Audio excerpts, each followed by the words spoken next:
Lost property. Pharisees were religious leaders who tried their best to follow the Jewish laws, rules for living that God had given to Moses. This helped them to do some good things, but also made them proud.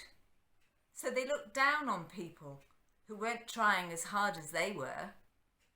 They got annoyed and confused when they saw Jesus spending time with people who had done lots of bad things. So Jesus told them 3 stories with pretty much the same meaning. There were 3 so they wouldn't miss the point, that the kingdom of God was about finding the lost, forgiveness and second chances. The first story was about a shepherd who had 100 sheep. One of them wandered away, so he left the 99 and went to look for the lost one. When he found it, he carried it home and threw a big party to celebrate. In the same way, Jesus told the Pharisees there is more celebration in heaven over one sinner who turns away from what is wrong and returns to God than over 99 who don't need to turn back to him. The second story was about a woman who lost one of her 10 coins. She lit a lamp, swept her house, and searched persistently until she found it. When she did, just like the shepherd, she threw a party. The angels celebrate too, Jesus said, when even one person changes their ways and turns back to God. The third story was about a man with 2 sons.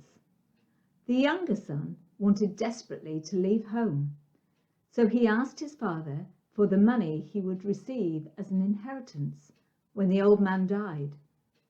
The father gave him the money, and off he went to a far, far country. In no time at all, the money was spent foolishly on bad things, and as soon as it was gone, a famine struck, and the younger son was hungry. The only job he could find was feeding pigs. He was desperate again, this time to eat the pig's food. That's when, as Jesus put it, the younger son came to his senses. He realized that even his father's servants were better off than he was, so he decided to return home, admit that he'd been wrong, and apologize to his father for what he'd done. He was convinced he was no longer worthy to be called his father's son, and hoped his dad would hire him as servant. As the son neared home, his father came running to meet him. His father hugged him and kissed him, and when the son asked to be made a servant, the father refused. He called for a robe and ring and a fresh pair of shoes for the young man. "Kill the best calf we have," he told his servants, "and cook it up. My son is back, so let's celebrate." The older brother wasn't in a celebrating mood, however. Much like the Pharisees, he couldn't understand why his father was throwing a party for someone who'd done so much wrong.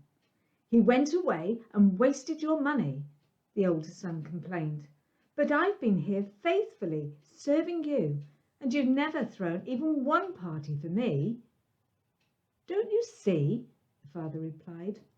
"You've had me and all that was mine for all these years. But your brother was gone, and now he is back.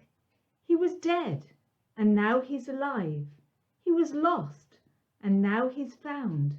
What can we do but celebrate?"